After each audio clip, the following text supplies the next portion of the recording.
Have you ever felt it? A deep, soul-level shock of your own incarnation? A quiet, terrifying sense that you have been born into a world that is not your true home, a truth that the denseness of this reality can no longer conceal. If this feeling of being a stranger in a strange land has found you, know that you are not going crazy and you are not alone. This is the first holy whisper of your soul's deep memory. It is a divine signal that your spirit is awakening to its cosmic origins. If this message is reaching you now, it is by celestial design. Acknowledge this sacred moment of remembrance by typing "I remember" or the frequency 777 in the comments below, and let your journey of divine awakening begin. You enter this life from the warm womb of the cosmos into the freezing, dense waters of physical reality, surrounded by the sharp, floating chunks of collective karma. Your first mission is immediate and absolute. You must swim straight up through the icy waters of forgetting and take your first conscious breath of spirit. Oh, and you better be quick about it. The surface of remembrance is light years away, and your soul is screaming for the air of truth. The moment you are born into this world, your divine mother, the energy of source itself, stays impossibly close, gently, lovingly nudging you upward. The first gulp of Earth's dense atmosphere burns your spiritual lungs, but you do it. You are here. Back underwater, the hunger of your human experience is already demanding attention. You nudge closer to the Divine Mother, finding the spiritual nourishment that flows like liquid light, perfect for helping you pack on the energetic insulation you will need to survive in these frozen waters of density. But even this sacred nourishment isn't simple here. Every few moments you must pause your feast and follow your inner guidance to find another breathing hole, another moment of connection to Source. When the ice of the material world is too thick, your Divine Mother uses her great spear of light, her unwavering love, to break through the frozen ceiling of illusion, creating a sacred breathing space for both of you. Your spiritual eyes are still adjusting to this strange new world of light and shadow, of duality and separation. That dark, ominous shape in the distance, is it just another floating piece of karmic ice? Or is it something far hungrier? And then you spot it. A massive, dark shape gliding silently through the waters of your consciousness. Your tiny, newborn heart nearly stops at the sight. It is the great shadow of the ego, the apex predator of the psychic ocean. Even at just a few days old in this new incarnation, you know that this dark shape means spiritual death. Your Divine Mother lovingly positions herself between you and this great killer whale of the psyche, her spear of pure light pointed directly forward. It is an act of incredible bravery, but you also sense its hopelessness. The ego could easily tear a newborn soul apart if it truly wanted to, but today, divine grace is on your side. The great shadow, perhaps having already fed on other fears, and not wanting to deal with the fierce protection of the Divine Mother, slowly turns and disappears into the murky blue of the collective unconscious. You have just survived your first close call with your own shadow, and you have learned the most important lesson of this new life. When you see the Great Orca of the ego attack, you must stay close to your Divine Mother and pray that it is not hungry. Just then, more points of light, more souls, appear from every direction. It is your soul family, your celestial pod, returning from their own journeys. It turns out you are not just surviving with your Divine Mother, you are part of a vast, ancient, cosmic family. The waters of your being fill with celestial clicks, whistles, and Khalsa heart-centered telepathy as they check to see if you are okay. It is your pod's own secret, sacred language of love. The next great cycle of your life is all about sticking close to the divine feminine, drinking the rich milk of spiritual wisdom, and learning the sacred rules of survival in this frozen, forgetful world. The days of being a spiritually helpless, milk-guzzling baby soul are over. 20 long months of feasting on your Divine Mother's premium cosmic cream have turned you into a proper, blubbery young warrior, ready to begin your actual soul's life. But here is the thing about your divine mission. You are not born with your legendary weapon fully formed. If your soul carries a predominantly feminine essence, you may never grow the externalized tusk of overt worldly power. Your strength may lie in other, more subtle realms. But being of a masculine essence, at least you have something to look forward to in the future. Right now, though, you have bigger problems than wondering when your spiritual face sword will show up. First up on your soul's curriculum, learning to dive deep. And not just deep. We are talking about plunging thousands of feet into the pitch-black waters of your own subconscious. Why? Because that is where your true spiritual nourishment now lives. Your pod, your soul family, is teaching you the sacred art of the deep dive, but your first attempts are frankly pretty embarrassing. While the elder souls disappear into the great abyss for what seems like an eternity, hunting for the deep-dwelling halibut of hidden wisdom and the cod of ancient knowledge, you are barely managing 5 minutes before rushing back up, gasping for the air of familiar consciousness. And speaking of air, remember how your divine mother used to effortlessly break breathing holes for you with her spear of light? Well, now you are on your own, tuskless and desperately trying to figure out where the next opening to source might be. You have to learn to find those rare, shimmering gaps in the thick ice sheet of the material world, or it is game over for this incarnation. But the Great Spirit, in its infinite wisdom, did not leave you completely helpless. You are beginning to develop something special, something magical, the ability to see in absolute profound darkness. You are awakening your intuition. One day, as you are swimming alone through the black, silent waters of your inner world, you sense something moving nearby. Not with your physical eyes, you can barely see your own fins in this abyss, but somehow you just know it is there. A tasty, luminous squid of insight, floating just out of your immediate reach. Your first attempts at catching it are about as graceful as a drunken penguin trying to waltz. But eventually, after many clumsy attempts, you figure out how to use this emerging sixth sense to track your spiritual prey. And after a few more tries, you finally catch it. Ah, the sweet taste of your own inner knowing. You are getting better at this hunting in the darkness thing. After about a year of dedicated practice, something remarkable starts to happen. A tiny, energetic bump appears on your upper lip, smooth and shimmering with potential. The older, wiser souls in your pod give you knowing, loving looks. Your tusk, your unique, divine purpose, your soul's weapon of light, is finally beginning to grow. And even though it is barely longer than your flipper right now, you are already practicing your best mythical unicorn pose in the psychic mirror. One day, while hunting alone in the deep, feeling pretty confident with your new baby tusk, you spot a Greenland shark.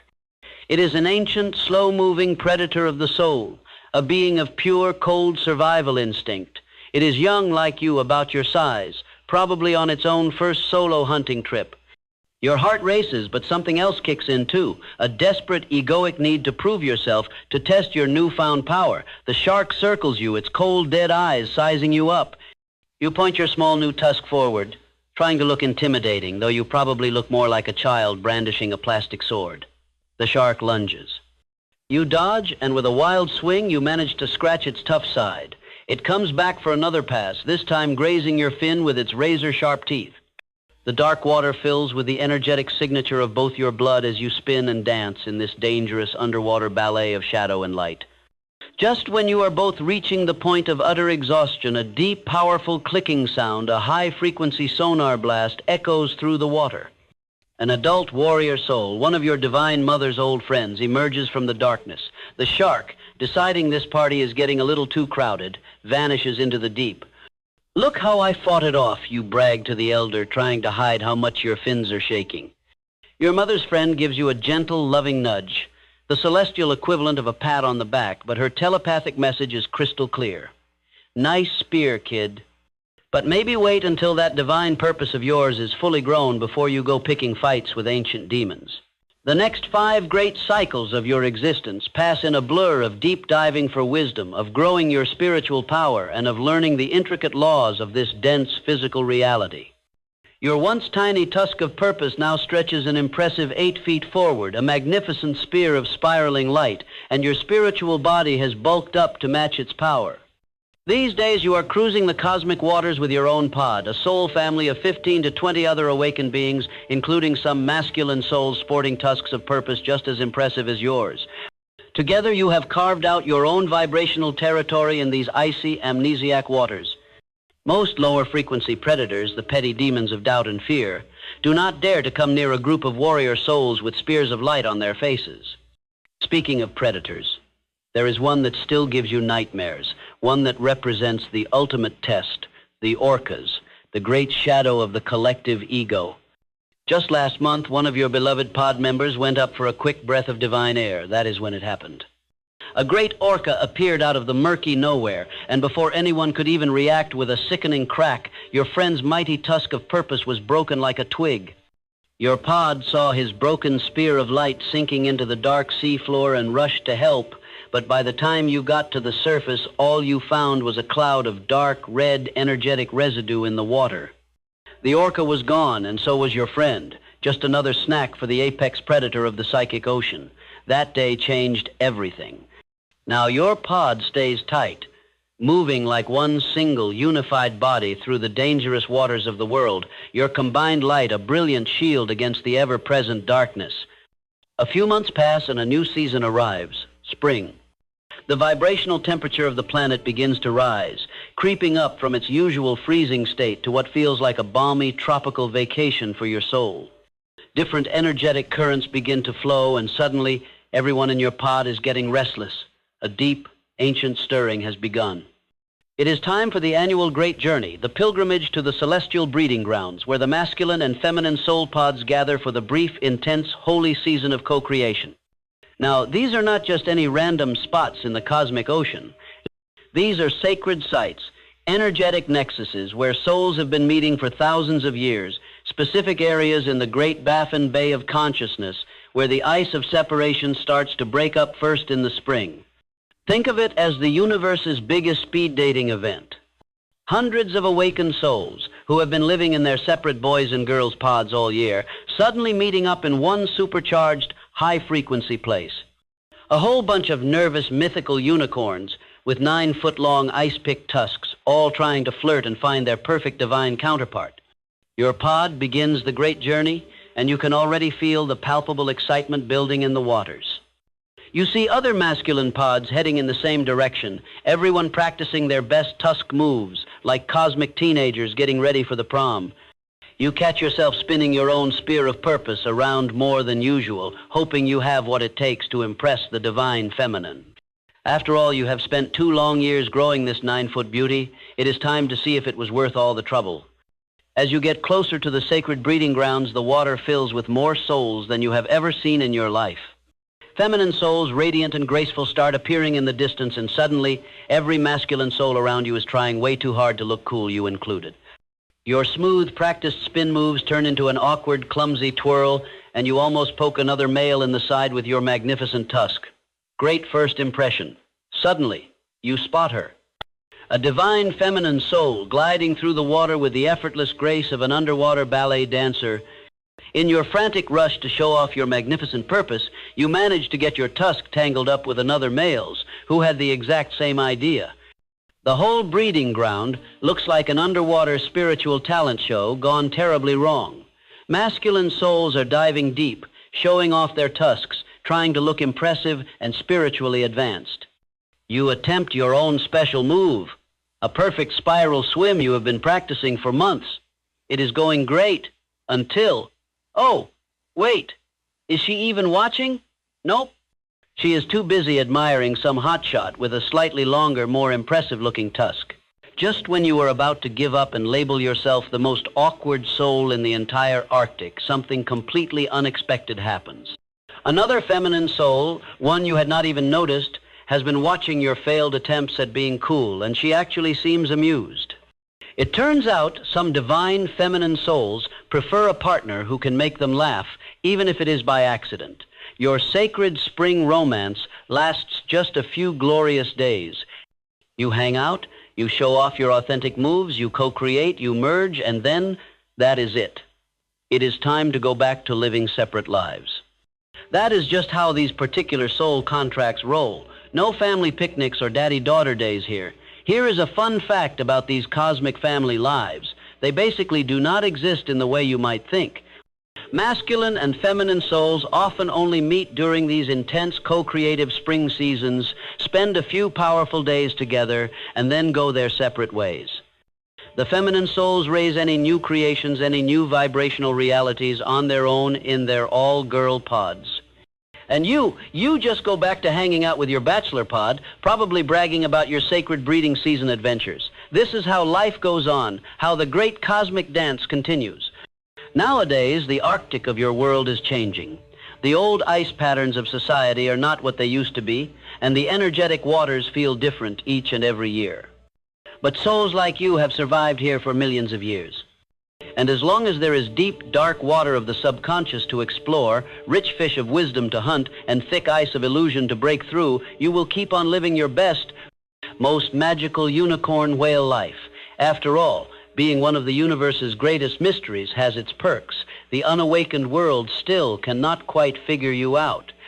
And honestly, that is just how you like it. You have been taught that your power lies in your strength, in your perfection, in presenting an unblemished facade to the world. But the deepest, most profound truth is this: the temples of true wisdom are not built on untouched ground. They are carved from the very bedrock of your most sacred wounds. Your ultimate reality is not a reflection of your victories.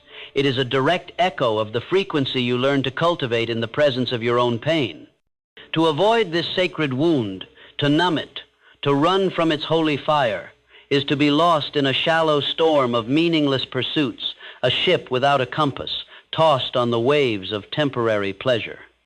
Are you ready to find your true north within your deepest pain? Embrace your sacred wound and feel your authentic power begin to purify. Trust its holy ache and perceive your inner vision sharpen like never before. The universe does not reveal its greatest secrets to the comfortable soul. It whispers them to the courageous heart that is willing to break open. This is not because life becomes simpler, but because your spirit, through the alchemy of its own suffering, has become infinitely stronger. Imagine a mighty river, powerful and loud, crashing over a bed of smooth, unremarkable stones. Now, picture a humble oyster. From the agonizing irritation of a single grain of sand, a wound, it creates a luminous, priceless pearl. Which one has truly mastered the art of divine creation? Your soul is that oyster. It is time to alchemize your pain. You must understand that your relationship with your sacred wound dictates the entire vibration of your life. Each day dawns with a holy choice. Will you deliberately step into the temple of your healing, offering loving attention to what hurts? Or will you be swept away by the frantic frequency of the collective noise, a frequency designed to keep you numb and distracted? Your wound is not an empty space of lack. It is the divine architecture of your soul's purpose. It is a sanctuary where you can align with source energy, where you receive your most profound divine guidance, and where you remember the unshakable truth that you are a being forged in fire. A life filled with the constant noise of avoidance allows superficiality to take root, but a life grounded in the high vibration work of healing turns every moment of pain into a sacred dialogue with the divine. Most people mistake distraction for destiny. They wish for peace, they yearn for happiness, but their days are a shrine to numbing. They collect spiritual tools, but never dare to enter the alchemical workshop of their own soul. The truth is, fleeting moments of joy are wonderful visitors, but a system of sacred presence with your own pain is the very temple where your higher self resides. Do you want to receive true wisdom? Then you must create a non-negotiable ritual of listening to the whispers of your wound. Do you want unshakable, authentic strength? Then you must build a fortress of self-compassion around your most vulnerable parts. Your future is not a matter of hope. It is a matter of holy, healing habits. You feel better not by doing more to escape your pain, but by becoming more present with it. True, soul-deep happiness is not born from a life of comfort. A life dedicated to avoiding discomfort is a sweet poison that lulls your spirit into a deep slumber. You feel better when you become deeper, stronger, and clearer through your challenges. You feel better when you consciously choose to face the inner storm rather than running for shelter. This is not self-punishment. This is divine purpose. Every moment you spend in disciplined, conscious presence with your wound, you are polishing the diamond of your soul. You are earning a profound self-respect that no amount of external praise could ever grant you. So ask yourself, am I tired from the weight of my healing efforts or from the profound emptiness of my distractions? You cannot expect to harvest a divine pearl from an unwounded oyster. The universe does not bend for your wishes for an easy life. It aligns with the standards of courage you set for yourself. The life of deep purpose, the profound respect you desire, the authentic freedom you dream of, they are all waiting for you on a higher frequency, a frequency that is only accessible through the portal of your sacred wound. But you cannot receive them while you are still vibrating at the level of your old compromises, your old patterns of avoidance. Look honestly at your life. Are your daily actions, your private thoughts, and your unspoken standards in alignment with the magnificent, healed, and powerful destiny you claim to want? Or are you asking for a palace of peace while still living in the energetic shack of your unhealed trauma? The moment you declare, with the full authority of your soul, "This pain will no longer define me, it will refine me," your true transformation begins. It is not a loud, angry shout, but a quiet, sacred inner vow. The version of you that tolerates self-abandonment, the one that delays its own healing, the one that seeks permission to be whole, that version has served its purpose, but it cannot enter the promised land of your authentic power. You must have the courage to let it go. This is not about shame. It is about honor. It is about honoring the magnificent, resilient being you came here to be. Draw the line. Decide right now what pattern of avoidance is now and forever beneath the frequency of your awakened soul. Your true identity is not what you say you are. It is what you refuse to compromise on when the pressure to numb your pain rises. It is forged in the holy fire of temptation, when you choose your healing principles over your fleeting comfort, when you choose your divine contract with your own soul over the crowd's approval of your facade. Every time you say no to the easier path of distraction, you are putting on another powerful piece of your spiritual armor. Most souls are chameleons, changing their frequency to match the room, desperate to appear whole and unwounded. But you are being called to be a lighthouse, unshakable and true, whose light is born from the very cracks in its own structure, a light that does not waver, no matter how great the storm. Remember this sacred principle. The way you do one thing is the way you do everything. Your healing is not an isolated act. It is a vibration. It is a frequency you consciously choose to tune into. When you handle every trigger, every painful memory, and every moment of discomfort with sacred presence, you begin to create a life of profound, divine harmony. The care you take with your own heart in your unseen private moments is broadcast as a powerful frequency to the universe, and the world will feel it. You don't need to advertise your wholeness. Your radiant, peaceful energy will speak for you. Be the one who never cuts corners in the sacred temple of your own soul. To truly rise into your power, you must surround yourself with souls who are rowing in the same direction towards healing, wholeness, and authenticity. Your sacred circle is your most powerful mirror. It shows you the standards you are willing to accept for your own healing journey. You cannot reach a higher vibration of peace while you are energetically tethered to souls who are still committed to their own drama and distraction. This is not about judgment. It is about divine alignment. A soul committed to its growth cannot thrive in a garden that celebrates and nourishes weeds. Have the courage to lovingly prune your connections. Your destiny requires it. Those who are meant to rise with you will joyfully match your new frequency of healing. Those who are not will gently and naturally fall away. Trust this divine process. You are always teaching the world how to treat the wounded parts of you. Your consistency in honoring your own healing is a powerful transmission. When your actions align with your inner truth, when you set and hold sacred boundaries, you create a presence that commands respect without ever asking for it. People will feel your boundaries before you even have to speak them.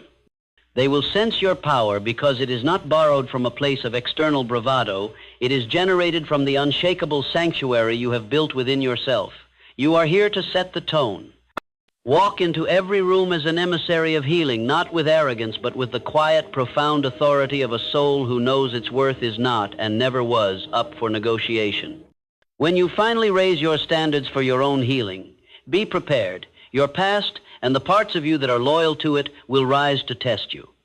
Old habits, old relationships, and old, deeply ingrained fears will emerge from the shadows to see if you are truly serious. They will whisper in that familiar, seductive voice, "Don't change. It's safer here." The pain is familiar. But you must understand with every fiber of your being that the comfort of the familiar is the very cage that has kept you from your divine destiny. To evolve, you must be willing to burn the bridges that lead back to the identity of the wounded one.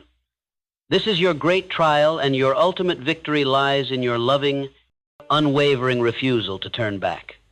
Your standards for healing are not real until they become utterly non-negotiable. Anyone can feel inspired to heal for a day. But who are you when you are tired? Who are you when you are triggered? Who are you when no one is watching? That is where your true identity is revealed. A standard for healing that bends with your mood is not a standard. It is merely a preference. Your healing principles must become the very DNA of your spiritual being. When you live this way, you are no longer reacting to your pain. You are a conscious creator of your own peace, and your power becomes absolute. Every time you raise your standards for your own well-being, a new, higher level of life rises to meet you. You do not chase peace. You become a magnetic force that draws it into your experience. This is a fundamental universal law. The world does not give you what you want. It perfectly mirrors who you are. Become so aligned with your own healing, so clear in your intentions, and so rooted in your own divine worth that you become undeniable. You did not come here to be lucky. You came here to be prepared. When the divine opportunity for deep, lasting healing arrives, and it will, you will not have to scramble. You will walk through the door with the quiet, majestic grace of a soul who knows they belong in a state of wholeness. You must become your own most rigorous judge, but also your most infinitely compassionate witness. Before the world gets a chance to measure the progress of your healing, you must measure it yourself against the limitless potential of your own soul. At the end of each day, in the sacred quiet of your own heart, ask your soul, did I live in alignment with my healing truth today? Did I honor the sacred promises I made to my higher self to be kind, to be present, to be brave? The profound peace that comes from an honest, loving yes is a power that no person or circumstance can ever take from you. This is the source of true, unshakable confidence. It is earned in the shadows of your own inner work, so that you may shine brilliantly in the light. In the end, there are only two paths. You either rise by the conscious decision to heal, or you fade away by the passive drift of numbing. Growth is not the default setting for a human life. Decay is. Without a deliberate, soul-aligned choice to face your wounds and evolve, you will naturally be pulled back into the comfortable currents of mediocrity and quiet suffering. Do not wait for a crisis to force you to choose. Choose now. Anchor yourself to your highest standards of self-love and healing. Defy the drift. Every disciplined act of self-care is a prayer in motion, a powerful declaration to the universe that you are ready for the magnificent healed life that is waiting for you. What you accept in your private, inner world will ultimately define you. In your public, outer world. The world only sees the finished product, the healed facade. But the universe, the divine, sees the entire sacred process. It sees the integrity you held in the dark, the extra effort you gave to be kind to yourself when no one was looking, the sacred promises you kept to your own heart. These are not small things, these are everything. They are the invisible golden threads with which the fabric of your destiny is woven. Your public reputation for strength is simply a shadow cast by your private character of resilience. Make sure the source of that shadow is brilliantly and eternally illuminated with honor. If you do not respect your own sacred time for healing, the universe cannot honor your mission of wholeness. Your time is the sacred vessel for your life's purpose to unfold. If you allow it to be constantly filled with meaningless distractions and the priorities of others, you are signaling to the cosmos that your own sacred destiny is not important. You must guard your focus on your inner work as a temple guardian protects a holy, eternal flame. Every moment must be an investment in your becoming. When you begin to treat your time with this level of reverence, a new level of life rises to meet you. The world does not give you what you want, it mirrors who you are. Become so aligned with your own healing, so clear in your intentions, and so rooted in your own divine worth that you become undeniable. You did not come here to be lucky, you came here to be prepared. When the divine opportunity for deep, lasting healing arrives, and it will, you will not have to scramble. You will walk through the door with the quiet, majestic grace of a soul who knows they belong in a state of wholeness. You must become your own most rigorous judge, but also your most infinitely compassionate witness. Before the world gets a chance to measure the progress of your healing, you must measure it yourself against the limitless potential of your own soul. At the end of each day, in the sacred quiet of your own heart, ask your soul, did I live in alignment with my healing truth today? Did I honor the sacred promises I made to my higher self to be kind, to be present, to be brave? The profound peace that comes from an honest, loving yes is a power that no person or circumstance can ever take from you. This is the source of true, unshakable confidence. It is earned in the shadows of your own inner work, so that you may shine brilliantly in the light. In the end, there are only two paths. You either rise by the conscious decision to heal, or you fade away by the passive drift of numbing. Growth is not the default setting for a human life. Decay is. Without a deliberate soul-aligned choice to face your wounds and evolve, you will naturally be pulled back into the comfortable currents of mediocrity and quiet suffering. Do not wait for a crisis to force you to choose. Choose now. Anchor yourself to your highest standards of self-love and healing. Defy the drift. Every disciplined act of self-care is a prayer in motion, a powerful declaration to the universe that you are ready for the magnificent, healed life that is waiting for you. What you accept in your private inner world will ultimately define you in your public outer world. The world only sees the finished product, the healed facade. But the universe, the divine, sees the entire sacred process. It sees the integrity you held in the dark, the extra effort you gave to be kind to yourself when no one was looking, the sacred promises you kept to your own heart. These are not small things, these are everything. They are the invisible golden threads with which the fabric of your destiny is woven. Your public reputation for strength is simply a shadow cast by your private character of resilience. Make sure the source of that shadow is brilliantly and eternally illuminated with honor. If you do not respect your own sacred time for healing, the universe cannot honor your mission of wholeness. Your time is the sacred vessel for your life's purpose to unfold. If you allow it to be constantly filled with meaningless distractions and the priorities of others, you are signaling to the cosmos that your own sacred destiny is not important. You must guard your focus on your inner work as a temple guardian protects a holy eternal flame. Every moment must be an investment in your becoming. When you begin to treat your time with this level of reverence, the world will instinctively begin to treat your presence as a precious and holy gift. Low standards for your own healing may feel safe, but they are a prison in disguise. The comfort they offer is the very cage that keeps your soul from soaring. True safety is not the absence of emotional storms. It is the presence of an unshakable, divinely built fortress within. That fortress is built day by day, with every act of discipline, every courageous choice for growth over ease. Do not wait for the great storm of life to see if your walls will hold. Build them now, with the unbreakable stones of your non-negotiable standards for self-love, and you will be ready for anything. Your life does not get better by chance. It gets better by divine change, and that change begins the sacred moment you decide what is no longer in resonant alignment with your soul's healing journey. Do not just change your goals. You must elevate your standards. You must declare that the old version of you, the one defined by the wound, is complete. This is not an act of rejection. It is an act of holy rebirth. True power is not found in what you frantically chase. It is found in what you lovingly refuse to tolerate within yourself any longer. Make that decision, and your new life has not only begun, it has already been ordained. Hold the line. When you raise your standards for your own healing, the universe will immediately test your resolve. It will send storms of doubt and seasons of profound silence to see if you will bend back to your old ways. Most do. But if you hold the line, if you defend your new higher frequency with unwavering faith, life will have no choice but to gracefully reorganize itself around your newfound conviction.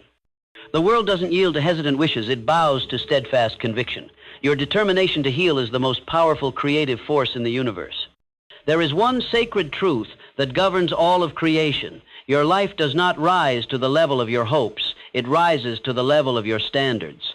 When you demand the highest and best for yourself in every quiet, unseen moment, when you commit to your own healing with the fire of a warrior, you send a powerful, clear vibration out into the cosmos that says, I am ready, I am worthy, I am whole. So raise your standards, hold the line, and watch with awe and wonder as the universe conspires to meet you exactly where you stand.